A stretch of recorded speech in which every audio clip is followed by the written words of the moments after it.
Bem-vindos a mais um episódio do AgroConnect, Agricultura do Futuro, um videocast da Forbes Portugal em parceria com a Global AgriForum. Neste espaço, exploramos o agronegócio como motor de inovação e cooperação no espaço lusófono.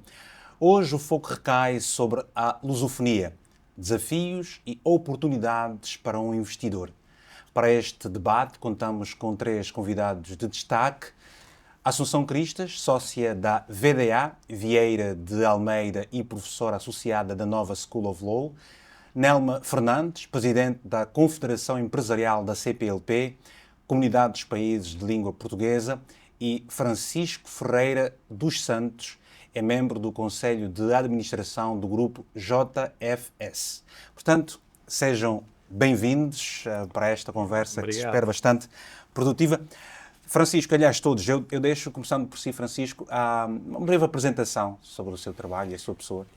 Bom, sou Francisco Ferreira dos Santos e, antes de mais, muito obrigado, Vítor, pelo convite para estar aqui consigo e com estas grandes personalidades que nós vamos acompanhando aqui na nossa vida de trabalho.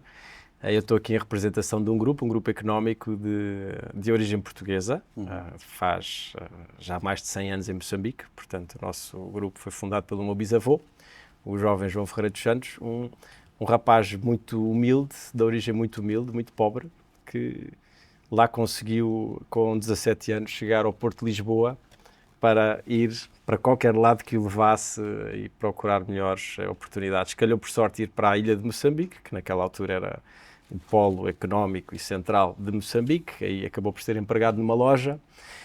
Calhou a sorte que esse senhor não tinha descendência, achou muita graça ao jovem João, passou-lhe a loja e de uma pequena loja o João fez um grupo sempre que se tornou muito especial em Moçambique, muito incógnito, fundado, é um grupo do norte do próprio país e logo desde muito cedo também sentiu a necessidade de começar com atividades agrícolas, agroindustriais, portanto foi dos primeiros a entrar pelo continente, relacionar-se com as comunidades e também a começar atividades agrícolas. As primeiras plantações que teve, aliás, eram todas na costa porque quase não haviam estradas e o acesso era sempre por aí. Bom, o grupo foi crescendo, a nossa história funde-se com a história do próprio país.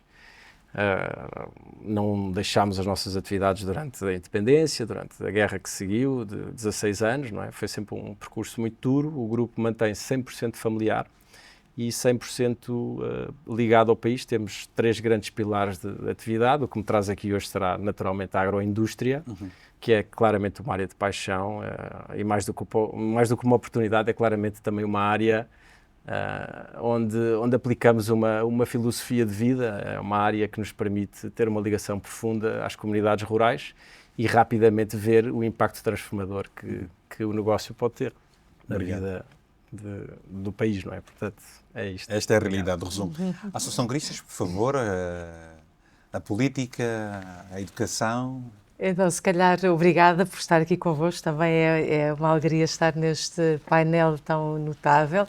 Eu talvez começasse por dizer que eu nasci em Luanda, em 1974, e, portanto, em setembro, já depois da Revolução em Portugal, e vim com a minha família para Portugal em 75. Mas desde então tenho estado muito também ligada por razões diversas e também por esse percurso profissional diversificado. Portanto, eu sou professora de Direito e por conta disso, várias vezes em Maputo, Angola, também dar aulas nesse contexto da Faculdade de Direito da Nova. Depois tive 10 anos na política, e na política, enfim, Parlamento e Governo, com a agricultura no meu portfólio de ministra. Também me levou a uma grande relação com os países de língua portuguesa, em especial com os países africanos.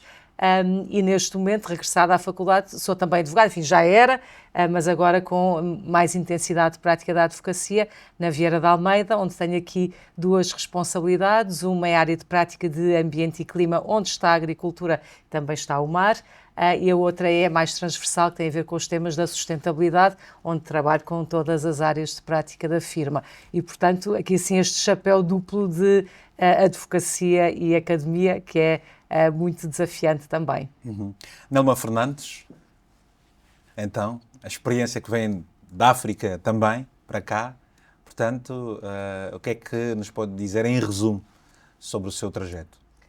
Em primeiro lugar, bom dia. Agradecer o convite de estar aqui neste painel, ainda mais a falar da agricultura, que é um dos setores-chave hoje em dia do desenvolvimento, embora não tenha o devido reconhecimento, mas isso vamos falar daqui a pouco. Cumprimentar os meus colegas de painel, que é um gosto estar aqui, ouvir as histórias maravilhosas que o Francisco acabou de contar e estar com a Assunção. É sempre um gosto enorme. Eu nasci na Guiné-Bissau, vim para Portugal, tinha eu 1 ano e meio, mas sempre com uma ligação imensa à África, porque tenho familiares da parte da minha mãe em Cabo Verde, da parte do meu pai em Angola.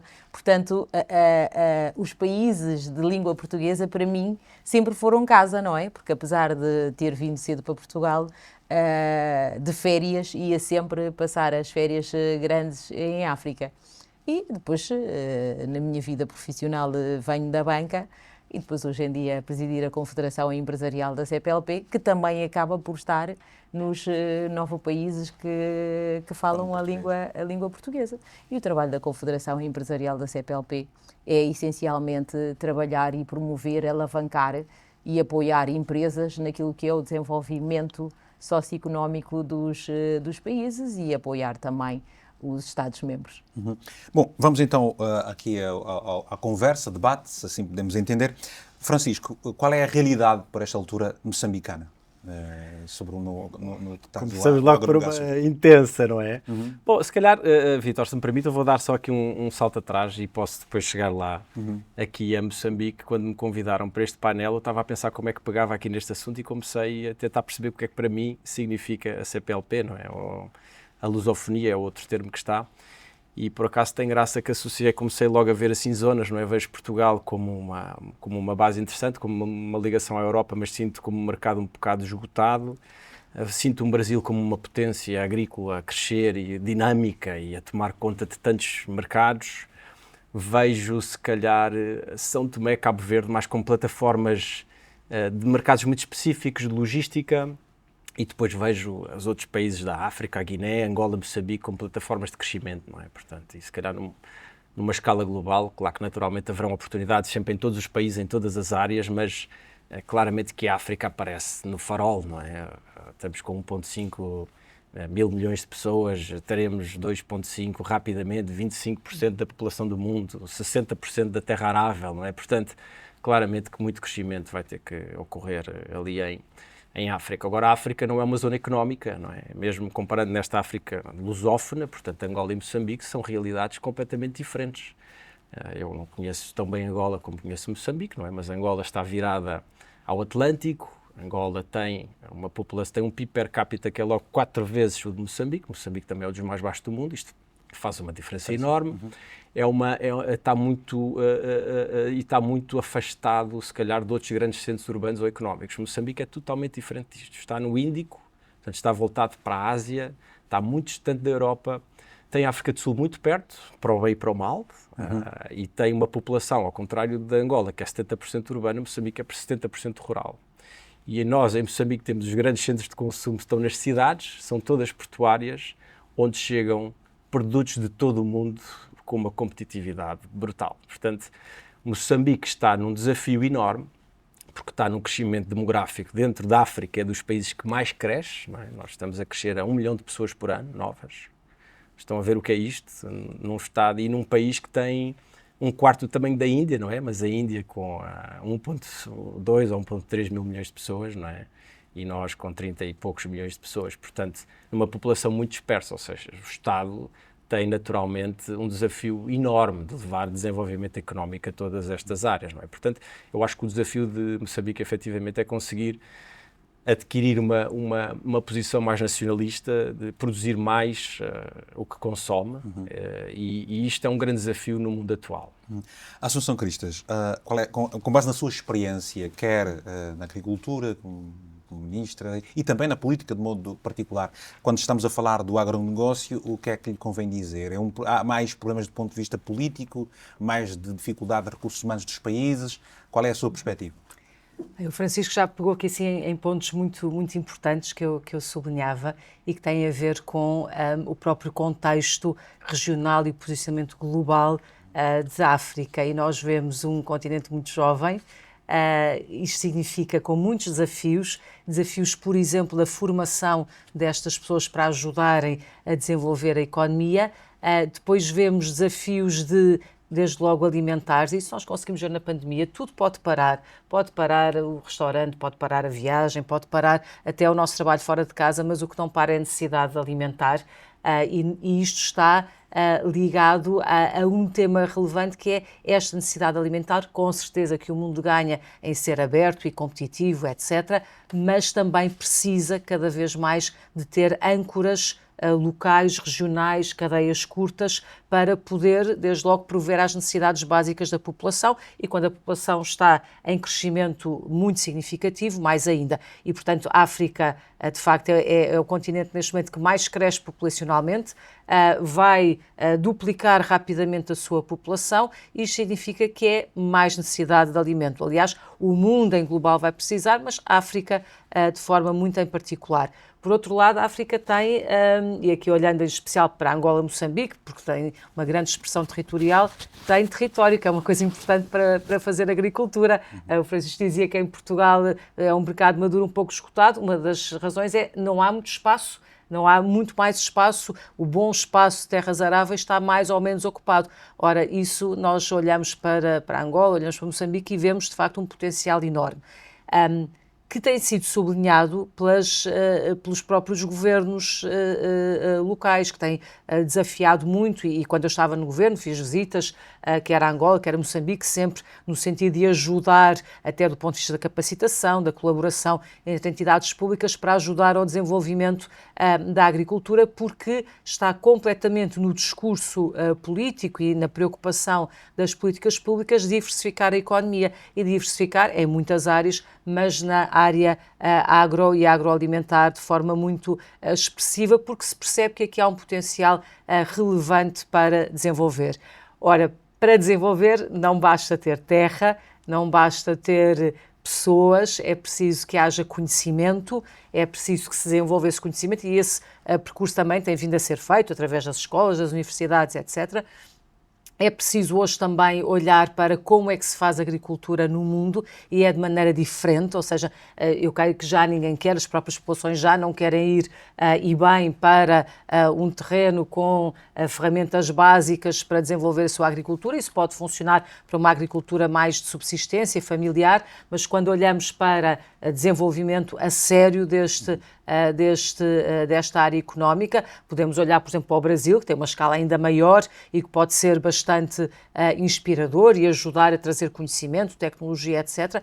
Nós percebemos que há todo um conjunto de variáveis que se têm que alinhar para que o resultado seja um bom resultado. Mas eu não tenho dúvidas, depois posso, noutra ronda, desenvolver um bocadinho mais, mas não tenho muitas dúvidas de que o potencial está lá, desde logo porque há mercado interno, há mercado regional, há terra, há boa terra e boas condições de produção, mas depois é preciso juntar mais alguns ingredientes. Certamente. Nelma Fernandes, a Assunção Cristas fez referência aqui ao potencial, à terra, a pessoas e a tudo mais, mas enquanto presidente da CSCPLP, quais são, no seu entender, e com base na experiência, acabou de chegar de Angola, tem andado por esses países todos, quais são, perguntava, os principais obstáculos que os empresários encontram a investir dentro do espaço lusófono, particularmente na agricultura? Na agricultura? Bem, vou separar um bocadinho. Vou começar relativamente aos países, aos 9 países em conjunto.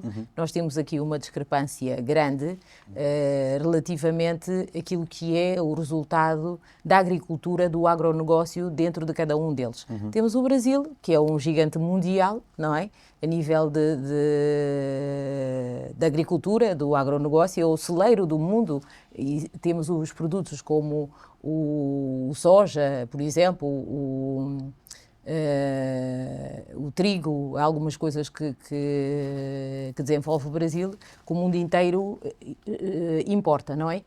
E depois temos os outros países, como já se falou, Angola e Moçambique, que estão a dar os passos ainda não tão acelerados como desejável comparativamente com aquilo que é a sua questão do território, daquilo que se pode estar a cultivar. Portanto, a nível governamental, eu diria que tirando o Brasil e Portugal, talvez nos países da CPLP, a preocupação deve-se centrar naquilo que é a soberania alimentar de cada país, porque não tendo a soberania alimentar, está-se dependente de importação dos outros países, que muitas das vezes não se sabe bem aquilo que se está a importar em termos alimentares.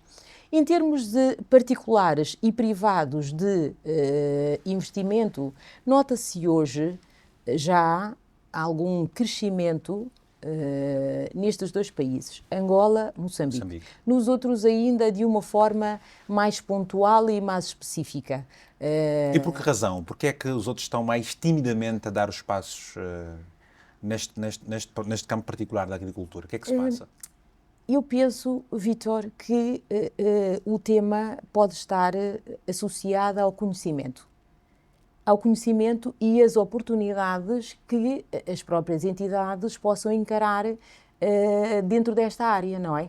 Conhecimento, hoje em dia, a Associação Crista estava a referir e muito bem, ninguém quer ir fazer agricultura de uma forma rudimentar, não é? Porque o avanço da tecnologia dentro da agricultura, hoje em dia, permite resultados excepcionais e otimizar imensas etapas para chegar a um propósito final.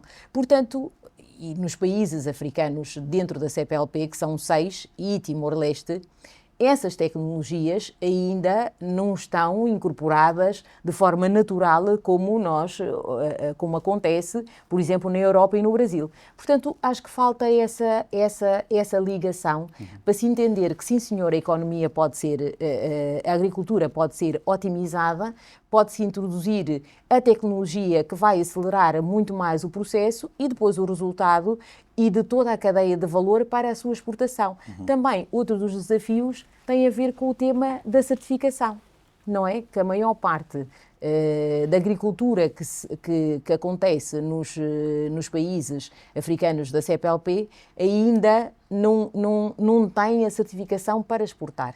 Porque para vir para o mercado internacional é fundamental que se tenha a certificação, caso contrário não se pode exportar. Mas já se vem também feito algum trabalho nessa matéria. Nós temos algumas entidades, algumas empresas que se focam nessa área em Angola, por exemplo, e também em Moçambique, que nós apoiamos. A própria Confederação hoje consegue já atribuir a certificação internacional para se poder exportar, em parceria com um associado nosso. É esse o caminho que são temos desafios fazer. Que têm que ser os desafios que têm que ser, obviamente, acautelados. Francisco, gostava de perceber o seguinte: hoje, qual é a realidade do ponto de vista da atratividade e dos investimentos que Moçambique tem estado a registrar no agronegócio? E quais são as dificuldades? Há luz, há água, há estradas. Quais são as maiores dificuldades? É uma boa pergunta também e aplica-se, acho que cola um bocadinho com esta que a Nelma estava a explicar. Eu acho que um dos grandes desafios nossos a somar ao que a Nelma explicou é o facto de estarmos descapitalizados, termos custos de transação internos muito grandes e estarmos ainda dependentes da globalização, onde o mundo teve focado em investir durante muitos anos, não é? Portanto, o mundo produz numa economia de escala em que os nossos processos produtivos dificilmente competem. E se tu tiveres mercados mercados em que o mercado interno já tem algum sustento e consegue fomentar uma agroindústria, isso associado a boas políticas desenvolve, que é o que está a acontecer mais em Angola e menos em Moçambique, não é? Moçambique precisa, de facto, de ter mais mercado interno e isto é uma e não dificuldade. Tem porquê? Porquê que não tem? Então, porquê que não se consegue, por exemplo, escoar o... Vou tentar pôr isto assim em perspectiva, só para as pessoas Sim, assim, de uma forma muito geral perceberem. Portanto, da população, 70% está nas cidades, 30% está nas cidades e 70% ela é rural. A que é rural vive de subsistência. O que consome é muito pouco. E os alimentos são praticamente os que produz, não é? Produzem, pois. Não é? E nas cidades, o que chega é mais barato mandares um contentor de qualquer coisa da Índia para qualquer porto nacional, Maputo, Beira, Nacala, do que trazeres de dentro, não é? E nós, fruto da dependência que temos ou da pressão de mantermos o custo de vida baixo, é muito fácil, não é? Os políticos naturalmente priorizarem ou deixarem que se importe barato. Não é? E quanto mais barato se importa, mais difícil é produzir interno. Portanto, nós temos uma desconexão muito grande entre aquilo que é, ou seja, por exemplo, a agroindústria nacional em Moçambique até tem expressão. Se olharmos para as moageiras, as moagens, as indústrias de óleo, indústrias de rações, já são indústrias grandes que importam, mas todas elas estão assentes num modelo de importação de matérias-primas. São centenas de milhões de dólares por ano. Okay? Portanto, as moageiras trazem os cereais de fora, as indústrias de óleo trazem os óleos brutos de fora.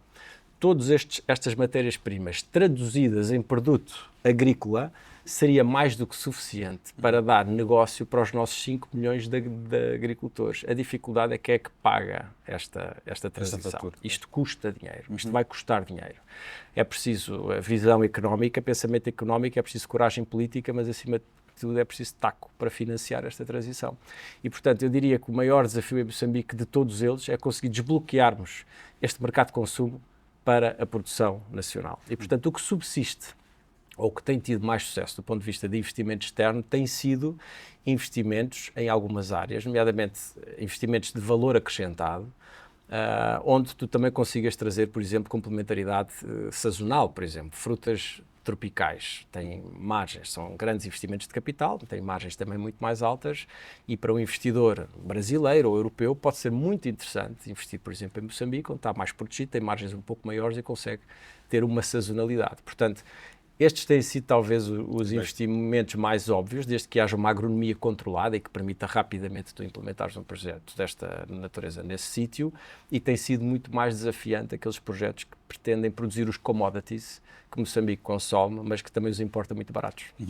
Assunção, gostava de perceber aqui o seguinte, do ponto de vista jurídico, portanto é imperioso que nós falemos sobre essa questão, quais são os maiores riscos que o investidor enfrenta no espaço do ZOF?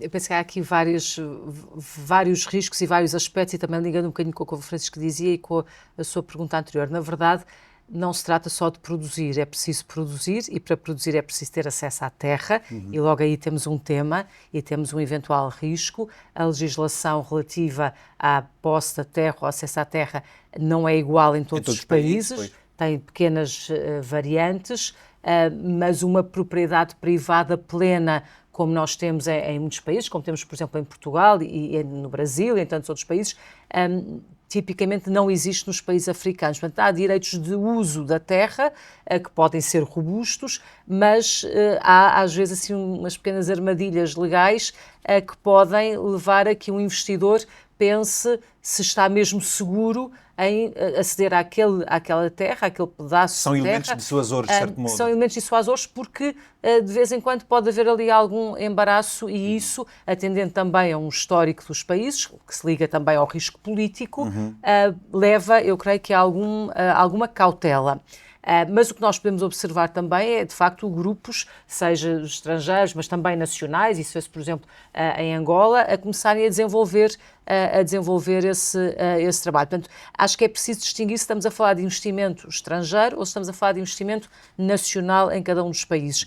Provavelmente no nacional isto é mais fácil, porque as pessoas são das terras, conhecem-se, estão enraizadas, percebem como é que as coisas se processam. Para quem está de fora, explicar estes detalhes às vezes é o suficiente para dizer, se calhar eu vou procurar outro sítio onde tenha desde logo o tema acesso à terra, direitos de uso da terra completamente robusto e com risco muito baixo. Depois há a própria proteção do investimento, mas aqui também os vários países já assinaram, depende de onde é a origem do investimento, se há acordos de proteção do investimento estrangeiro ou se não há, porque isso também é relevante quando alguma coisa corre mal, se vamos conseguir acionar mecanismos de justiça, por exemplo, de arbitragem, se vamos a falar de grandes investimentos, ou se não é possível fazer isso. Esse é outro ponto relevante. Mas mais do que essas questões, eu acho que muitas vezes o tema esbarra na cadeia, ou seja, como é que eu acedo a uma terra que é ótima do ponto de vista agronómico, que me permite fazer produções com muito boas rentabilidades, etc., mas como é que eu vou escoar o meu produto? Como é que eu vou transformar? Vou conseguir fazer uma agroindústria ou não? E depois fazer a agroindústria é todo um outro tema do ponto de vista regulatório também e do ponto de vista burocrático. quanto tempo é que demora, quanto tempo é que não demora. E depois a seguir eu tenho vias de comunicação para levar estes produtos para os centros que os consomem, e aqui temos 2 temas, o tema do mercado interno, que muitas vezes não está no sítio onde temos as terras para a produção, enfim, veja-se no caso de Angola, em que, por exemplo, em Luanda há uma macrocefalia e, de facto, um mercado enorme, mas depois é preciso trazer os produtos até lá dos vários locais do país, enfim, agora com o corredor de Lubita, etc., espera-se que isso também ajude a desenvolver esta parte da distribuição. Depois precisamos, por exemplo, ter frio, muitas vezes há por expressão de frio, portanto não é só ter a terra, é preciso ter uma cadeia de frio, de armazenagem, e depois é preciso ter luz, é preciso ter infraestrutura. Hoje com as energias também renováveis e com... Facilita, e isso é a coisa que não falta nestes países, é sol e água e tudo mais, e vento, mas não conseguimos olhar para o tema agro e agroalimentar de uma maneira isolada. E, portanto, provavelmente isto precisa, de facto, de uma grande visão e vontade de atingir, por exemplo, de criar um objetivo nos vários países. E o que é que acha que é mais em falta? Atingir de forma muito clara. Eu acho que se tem dado passos, mas demora... Há mais visão e menos vontade, ou menos vontade e mais visão? Não, eu penso que, enfim, os países são diferentes e as suas circunstâncias também são distintas, mas onde eu acho que se consegue ter bons resultados é quando há um alinhamento em torno de um objetivo. É preciso criar um objetivo claro. Eu estava a ouvir a Nela há pouco a falar da soberania alimentar, e eu lembro quando estava no governo, o objetivo que nós criámos foi, obviamente, nós estamos no mercado europeu, que é um mercado único, temos uma economia muito aberta ao exterior, vivemos muitas exportações e de importações, e temos, do ponto de vista agronómico, temos condições limitadas para a prática da agricultura. Em alguns produtos somos muito bons, mas não conseguimos ser competitivos nos cereais, em grande escala e em tantos outros produtos. Qual é que era o objetivo? Qual foi o objetivo criado na altura pelo governo e que deu muito efeito? Foi: vamos eliminar o déficit agroalimentar em valor. Não em produto, isso é impossível, mas em valor. Ou seja, nós conseguimos aumentar, por exemplo, a produção de azeite e, na verdade, na altura conseguimos atingir a autossuficiência em valor, passamos, e agora também em quantidade, mas olhando para os vários aspectos, onde é que nós podemos dar mais e fazer este equilíbrio. Continuamos, Portugal já agora continua a ter um déficit significativo na sua balança agroalimentar, mas a verdade é que na altura houve uma grande mobilização em torno deste objetivo e houve resultados. E eu acho que olhar para o objetivo e depois pensar quais são os mecanismos e as ferramentas que são necessários para o atingir, eu acho que é a melhor maneira, porque senão fica muito difícil. São muitos elementos, muitos aspectos e, obviamente, a parte do financiamento é muito importante. É importante perceber como é que os governos podem apoiar também financeiramente aos investimentos, à formação que é necessária para fazer a transformação no setor. E, portanto, há aqui pontos diferentes. Há a parte do investimento direto estrangeiro, há a parte do investimento nacional, há a parte de saber se queremos alimentar o mercado nacional ou se queremos exportar, e se calhar em algumas coisas o que queremos é, de facto, a tal soberania alimentar, ou pelo menos melhorá-la e trazer mais produto para o mercado local. Noutros casos até queremos ter a ambição de exportar, e não vejo por que razão isso não possa acontecer. Já agora, numa nota pessoal, o meu pai é nascido na Beira, mas depois viveu a maior parte da sua vida em Angola. A minha mãe é nascida em Angola e o meu pai, a atividade que tinha era agrícola, era grande exportador de café e de gado, e Angola, nos anos 70, era um grande player mundial também nesse setor. Portanto, não há razão nenhuma para que não possa voltar a ser. Claramente. Nelma, muitos são os investidores que ainda reclamam a falta de informação e previsibilidade em alguns mercados africanos, portanto, não-se aqui da lusofonia. Como é que se pode mudar essa percepção? Bem, a narrativa que passa sobre os países às vezes não é boa, não é? Nós ligamos a televisão, ainda no outro dia tivemos a falar deste tema, e só ouvimos às vezes situações que in loco não correspondem à realidade, não é? O espanto que as pessoas têm ao ouvir certas notícias, depois chegam ao local e dizem: pelo amor de Deus, mas isto é uma maravilha. Muitas pessoas vivenciam esta realidade. Portanto, tem que se fazer uma aposta na mudança da narrativa, porque ela muitas das vezes não corresponde à realidade, não é? E hoje o mundo, o quadro mundial da forma que está, pegando naquilo que o Francisco estava a dizer há pouco, por exemplo, relativamente a Moçambique, na importação dos produtos porque é mais barato, a lógica, ela tem que ser pensada ao contrário. A dinâmica mundial hoje, estamos a ver aquilo que aconteceu na Ucrânia, que partiu toda a cadeia de valor, porque as guerras hoje em dia são económicas e não de território ou de religião, como eram antigamente.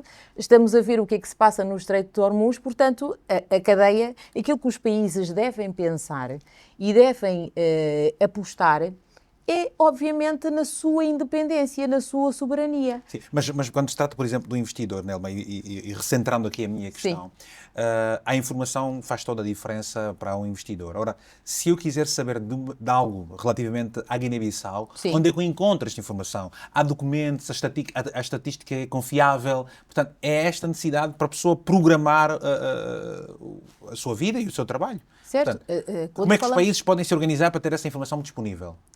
Através das agências de promoção de investimento. Cada país tem a sua agência. Precisa ter essa responsabilidade. Precisa ter essa responsabilidade de promover aquilo que são as oportunidades que o próprio país tem. Nós, a nível da Confederação Empresarial, também fazemos isso. Nós promovemos os países, nós fazemos cimeiras de negócios em cada país que convidamos toda a classe económica e empresarial dos outros para participar. Portanto, essa dinâmica vai sendo feita, mas no topo da lista tem que estar as próprias agências de promoção de investimento dos países que devem divulgar quais é que são as informações e as oportunidades. E depois, a nível de investimento, nós estamos a sediar Brasil para este tema específico do agronegócio, para trazer o seu conhecimento e a sua tecnologia para os países africanos da CPLP. Primeiro, temos a facilidade da língua, não é? Que, com acordo ou sem acordo, que estávamos aqui a falar há bocado, ortográfico, falamos a mesma língua e nos entendemos. Isso é um fator, um ativo essencial e forte.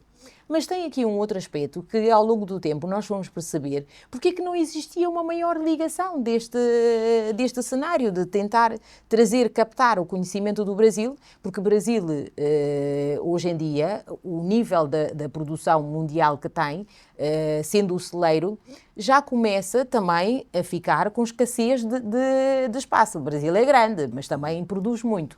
Portanto, pegar no conhecimento e na tecnologia, o know-how que o Brasil já tem, trazer para grandes países da CPLP, nomeadamente Angola e Moçambique, em grande escala e depois pontualmente nos outros, São Tomé, Guiné Equatorial, Guiné-Bissau, até Cabo Verde, em produtos específicos, poderia ser a solução viável para conseguirmos evoluir. O que é que acontece? Eu passei 3 semanas no Brasil, em vários estados, para perceber como é que nós poderíamos fazer essa abordagem. E a resposta foi muito simples. Ok, nós temos vontade, nós queremos, Brasil entende que a oportunidade está em África e gosta de que estes 6 países também falam português, mas existe um fator essencial. Qual é que é? Quem é que protege o nosso investimento? Portanto, não é só o tema de investir, fazer parcerias locais, mas tem que haver aqui um outro compromisso político. Compromisso, não só político, nós estamos a fazer isso agora com outras entidades também, que é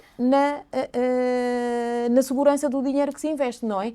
Pelo menos numa garantia de risco político, para que se possa investir. Porque os países podem não colocar dinheiro, aquilo que o Francisco estava a dizer há bocado, mas podem ter uma estratégia diferente, que é, por exemplo, a nível de pacote de incentivos.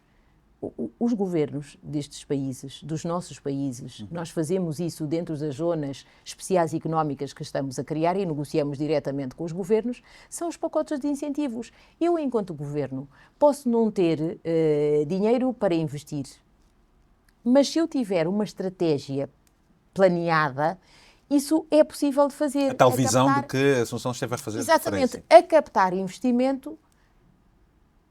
Em troca, dou a terra, não é? A cedência da terra, dou um pacote de incentivo que hoje em dia, fiscais, claro, que já não acontecem muito nos países desenvolvidos, mas em África, para nós captarmos a industrialização e o progresso tem que ser dessa forma, dou X número de anos de pacote de incentivos e faz essa troca. E, obviamente, a partir daí começamos a ter a industrialização que é tão necessária nos países, porque pessoas não nos faltam. Francisco, gostava de perceber aqui o seguinte: o empresariado lusófono ainda faz pouco investimento entre si, portanto, deveria haver cada vez mais investimento entre os países lusófonos? É uma boa pergunta também. Quem são os brasileiros, por exemplo, que estão a trabalhar em Moçambique? Quem são os angolanos que estão a investir na agricultura em Moçambique? Quais são os moçambicanos que estão e têm interesse em investir, por exemplo, em São Tomé e Príncipe, com todo o potencial que tem, ou mesmo na Guiné-Bissau? E em Cabo Verde, apesar de ser algo diferente do ponto de vista climático, por exemplo. Pois, eu até falo aqui mais por mim ou por nós, não é? Acho que nós em Moçambique estamos metidos numa África inglesa e muito voltados para a Ásia, e tornamos-nos um bocado salões, não é? Falo sempre, tenho pena de não ter tempo e para conhecer mais mercados e para eventualmente procurar sinergias de investimento.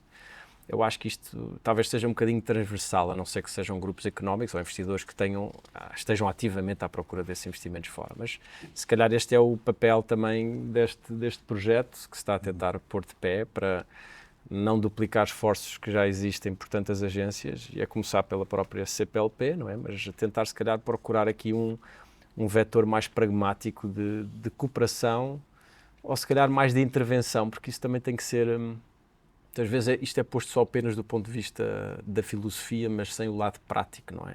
O que é que o Brasil efetivamente ganha em ajudar países como Moçambique? Ou o que é a ajuda? Qual é a transação? O que é que o Brasil ganha? Porque certamente que o Brasil também não tem interesse nenhum em criar concorrência noutros mercados para si próprio, não é?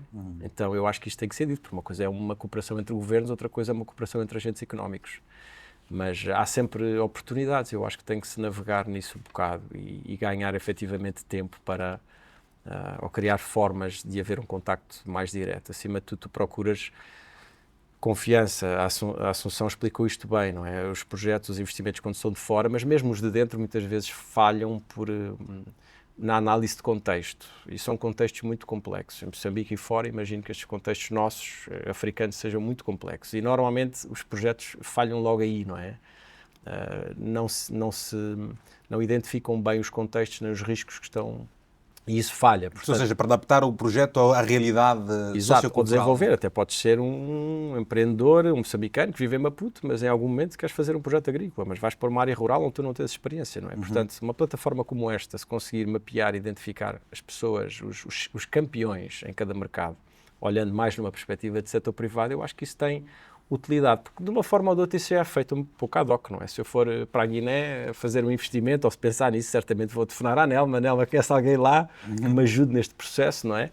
É talvez, hoje em dia há tanta tecnologia, criar aqui uma rede muito específica, muito direcionada, que possa ajudar e ser muito objetiva em quais são os interesses das partes e procurar alinhar interesses para um benefício comum. O pacote fiscal, já agora só esta nota, porque ouvi o que a Nelma explicou e acho que explicou muito bem. Eu acho que aqui é um dos pontos onde a política efetivamente pode ajudar, e notamos, em Moçambique e às vezes fora, que os pacotes fiscais que se criam para grandes projetos são invariavelmente melhores do que aquilo que é os pacotes fiscais que estão disponíveis para a economia, para o pequeno e médio investimento, nacional e externo, e isto passa um sinal errado, ou seja, portanto há uma percepção, os governos têm a percepção que sem pacotes fiscais agressivos não conseguem atrair estes grandes investimentos. Mas parece que quando se aplica parece que essa lógica não se aplica ao pequeno e médio investimento, e não é isso que se passa, não é? Portanto, mesmo nós em Moçambique, se queremos atrair mais investimento para a agroindústria, mas se tu tens um regime fiscal que é exatamente igual ao do comércio, ou da importação, ou do imobiliário, se tu és um moçambicano com $500.000, onde é que tu vais meter o teu dinheiro, não é? Portanto, isto às vezes é colocado só numa perspectiva de investimento externo, mas exatamente a mesma coisa se aplica no investimento interno. E nós, de facto, temos uma profunda falta de capital nas zonas onde ele é necessário. Portanto, até existe algum capital, mas o capital tem que ser sinalado para ser investido naquelas áreas que nós queremos, que são as áreas que vão criar a soberania alimentar, mas muito mais do que isso, uma estabilização social que os nossos mercados e que o meu país em especial precisa, não é? Assunção, estamos exatamente a terminar, estamos a 10 minutos do fim desta conversa. Eu gostava de perceber aqui o seguinte. Ora, o espaço lusófono pode, na sua ótica, competir com blogs como a Commonwealth e a Francofonia, por exemplo? Há esta possibilidade? O que é que politicamente se pode fazer? É muito interessante verificar, e eu no outro dia também conversava com a secretária-geral da CPLP, a embaixadora Fátima Jardim, que eu tive o gosto de conhecer enquanto ela estava ministra do governo de Angola. Na altura estava com o ambiente, eu também tinha o ambiente, e portanto conheço desde essa altura, e ela dizia com muito interesse que a CPLP neste momento tem um conjunto muito significativo de países com o estatuto de observadores. E cada vez mais, e países de todas as regiões do mundo que estão observadores da CPLP. E isto deve-nos levar a uma reflexão, que é porque é que os outros estão tão interessados em nós? E se os outros estão tão interessados em nós é porque realmente alguma coisa hão de ter a ganhar. E isso deve-nos levar a pensar o que é que, enquanto países, podemos fazer em conjunto e dinamizar em conjunto. E neste setor agro e agroalimentar em particular, de facto, nós temos, de um lado, conhecimento, do outro lado, temos território, temos pessoas, e eu acho que vale a pena intensificar os laços para podermos fazer daqui melhores resultados. Sobretudo numa altura, e como estamos a terminar, não queria deixar de deixar esta nota que me parece muito importante, numa altura em que o mundo precisa urgentemente de fazer mais agricultura, mas também de fazer agricultura de maneira diferente.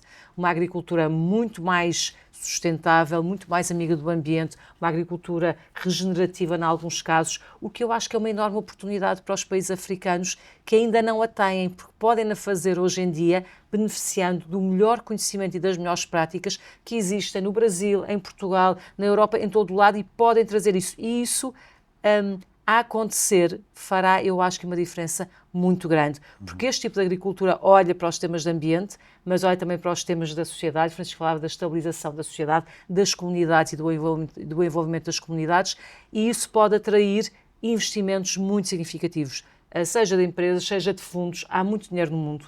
Há muitos fundos a querer investir e na agricultura há muitos fundos a querer investir, mas é preciso que estejam criadas as boas condições e fazer uma agricultura sofisticada do ponto de vista tecnológico, mas também do ponto de vista daquilo que é o seu impacto positivo na natureza. E hoje fala-se muito do nature positive, e portanto nós não queremos uma agricultura que possa degradar solos, depauperar as condições também das próprias comunidades, etc. Muito pelo contrário, queremos que estes polos de desenvolvimento sejam de um verdadeiro desenvolvimento sustentável e amigo do ambiente e amigo do clima, e já agora também haverá aí oportunidades significativas, nomeadamente para a parte florestal, no que tem a ver com a economia do carbono, os créditos de carbono para o mercado voluntário, carbono, natureza, etc. Tudo isto eu vejo como uma grande oportunidade para os países de fazerem de maneira diferente, aproveitando o melhor conhecimento que existe, partilhando esse conhecimento, e eu acho que nós estamos no tempo das parcerias, a verdade é essa. Nós vamos olhar para os Objetivos do Desenvolvimento Sustentável, o 17 são as parcerias, porque há a profunda consciência de que nós não conseguimos progredir de forma diferente e significativamente mais sustentável se não envolvermos o setor público, o setor privado, o setor filantrópico, portanto, não lucrativo, em formas, as organizações não governamentais, as universidades, etc., em formas que de facto tragam uma diferença nos vários setores.